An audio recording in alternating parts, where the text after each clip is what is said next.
తెలంగాణ ముద్దుబిడ్డ అయినటువంటి మన మాజీ ప్రధాని పివి నరసింహారావు గారికి అత్యున్నత పౌర పురస్కారం దక్కడం యావత్ తెలంగాణ జాతికంతా కూడా గర్వకారణం.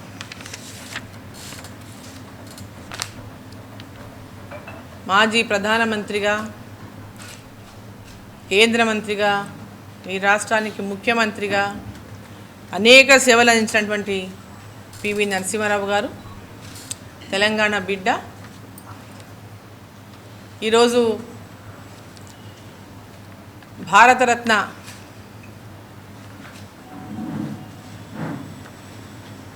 భారత ప్రభుత్వం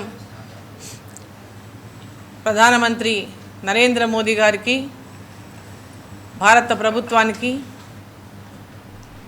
తెలంగాణ బిడ్డ అయిన భారతరత్న అవార్డుకు అర్హుడైనటువంటి పివి నరసింహారావు గారికి ఆ గౌరవం ఇవాళ అందించడం తెలంగాణ ప్రజలందరికీ గర్వకారణం. మా అందరి తరఫున, తెలంగాణ ప్రజలందరి తరఫున భారత ప్రభుత్వానికి, ప్రధానమంత్రి గౌరవనీయులు నరేంద్ర మోదీ గారికి హృదయపూర్వకంగా అభినందనలు, ధన్యవాదాలు తెలియజేస్తా ఉన్నాం. పివి నరసింహారావు గారి కుటుంబానికి అందరికీ కూడా శుభాకాంక్షలు తెలియజేస్తా ఉన్నాం.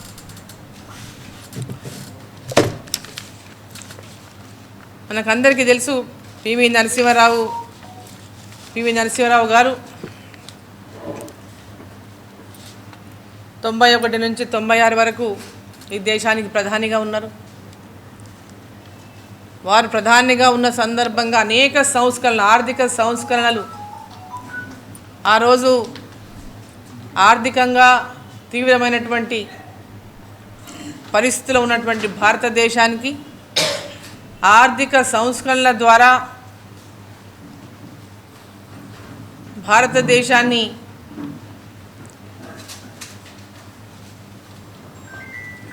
ఆ ఆర్థిక సంస్కరణలతో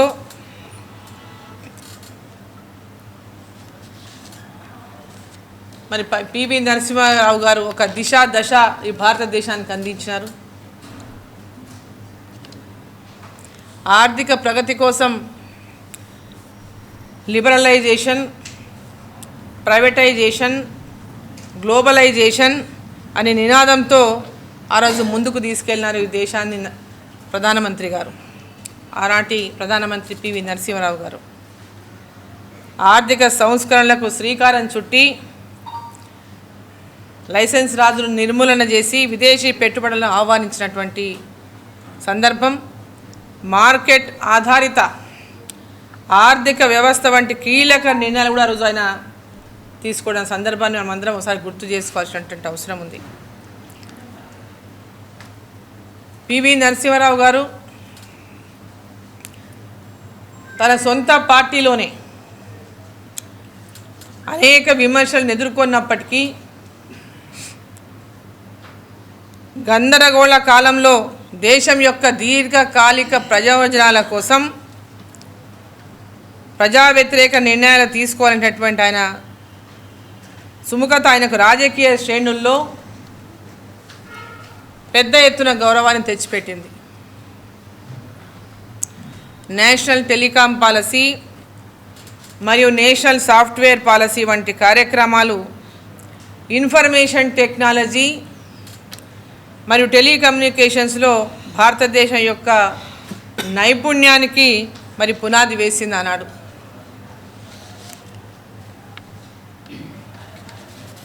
బహుభాషా కోవిదుడిగా, ఒక కవిగా, పండితుడిగా, రాజకీయ చాణుక్యుడిగా వారు గుర్తింపు పొందినరు.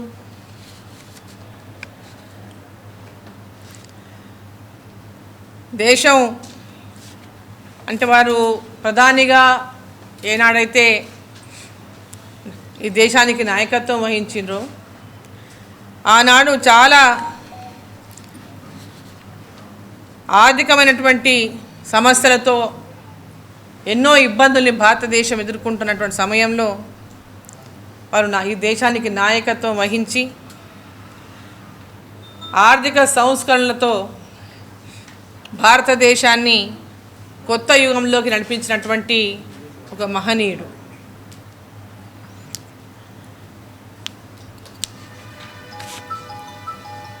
కాంగ్రెస్ పార్టీలో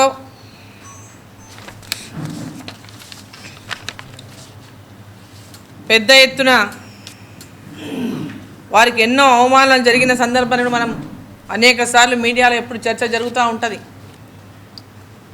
2004లో డిసెంబర్లో ఆయన మరణించినప్పుడు ఆల్ ఇండియా కాంగ్రెస్ కమిటీ ఎక్కడైతే పార్టీ కార్యాలయం ఢిల్లీలో ఉందో వారి యొక్క మృతదేహాన్ని ఏఐసిసి కార్యాలయంలోకి అనుమతించలేదని వారిని తీవ్రంగా అవమానించినటువంటిది కూడా కాంగ్రెస్ పార్టీ ఎంత తీవ్రంగా వారిని అవమానించిందో వారి కుటుంబ సభ్యులు ఎంత ఆవేదన వ్యక్తం చేస్తారో మనం చూడడం జరిగింది. 96లో ఓడిపోతే కూడా ఆ ఓటమిని పివి నరసింహారావు గారి మీద నింద వేసినటువంటి పరిస్థితి అన్నాడు కాంగ్రెస్ పార్టీ పరిస్థితి.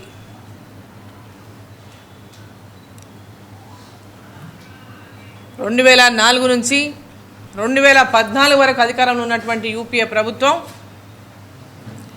భారతదేశం యొక్క ఆర్థిక సంస్కరణలకు నిజమైనటువంటి రూపశిల్పి అయినటువంటి పివి నరసింహారావు గారిని దేశంలో అత్యున్నతమైనటువంటి పౌర గౌరవాన్ని ఇచ్చి గౌరవించుండొచ్చు. కానీ పివి నరసింహారావు గారికి అలాంటి గుర్తింపు గురించి ఏనాడు కాంగ్రెస్ పార్టీ ఆలోచించలేదు.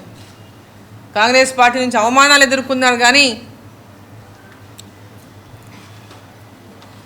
కూడా ప్రశంసలు లభించలేదు.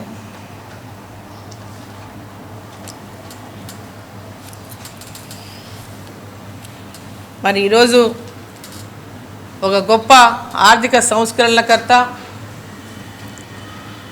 కష్టకాలంలో ఈ దేశానికి ప్రధానిగా వ్యవహరించడమే కాకుండా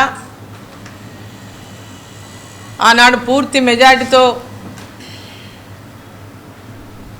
ఆయన ప్రభుత్వం అధికారంలో లేకున్నా తన చక్కటి నైపుణ్యంతో 5 సంవత్సరాలు ప్రభుత్వాన్ని ఎలాంటి ఆర్థిక ఒడిదుడుకులు ఉన్నా ఆర్థిక సంస్కరణలతో వైపు దేశాన్ని ముందుకు తీసుకెళ్తూ ఒక సుస్థిరమైనటువంటి పాలనను వారు అందించారు. ఈరోజు కాంగ్రెస్ పార్టీకి చెందినటువంటి ప్రధానమంత్రి పివి నరసింహారావు గారు అయినప్పటికీ వారు ఈ దేశానికి చేసినటువంటి సేవ, ప్రధానమంత్రిగా బహుభాషా కోవిదుడిగా, కవిగా, పండితుడిగా, అపర చాణుక్యుడిగా పిలువబడేటటువంటి పివి నరసింహారావు గారిని ఈరోజు భారత ప్రభుత్వం, నరేంద్ర మోదీ గారి ప్రభుత్వం ఈరోజు పార్టీలకు అతీతంగా వారికి యొక్క అత్యున్నతమైనటువంటి భారతరత్న అవార్డును ప్రకటించడము, వారికి అందించడము అంటే తెలంగాణ ప్రజలందరూ కూడా ఈరోజు గర్వించదగినటువంటి రోజు అని చెప్పి ఈ సందర్భంగా నేను తెలియజేస్తా ఉన్నాను.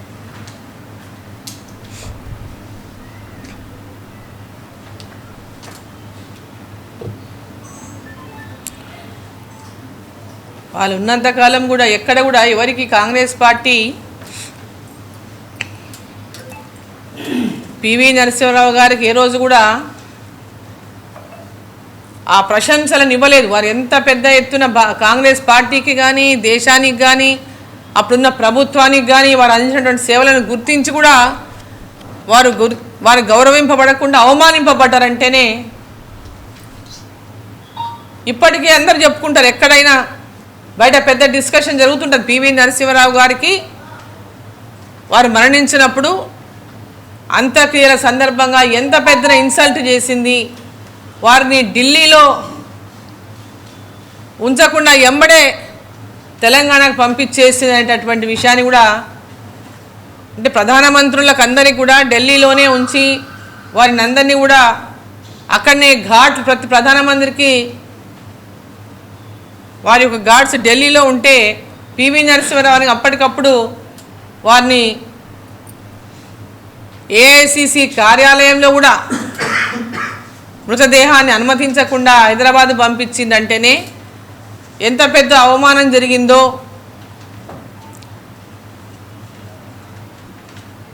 వారి కుటుంబ సభ్యుల ఆవేదన ఏ విధంగా ఉందో ఇప్పటికి కూడా అది ఎవరము మర్చిపోలేనటువంటిది కూడా ఈ సందర్భంగా నేను తెలియజేస్తా ఉన్నాను.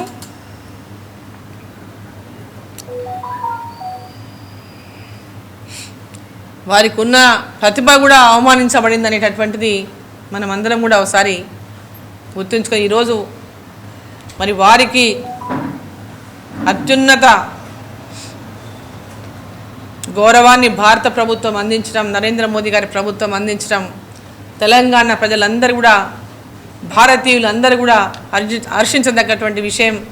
తెలంగాణ బిడ్డలంతా కూడా గర్వపడాల్సినటువంటి విషయం అని చెప్పి సందర్భంగా నేను తెలియజేస్తా ఉన్నాను.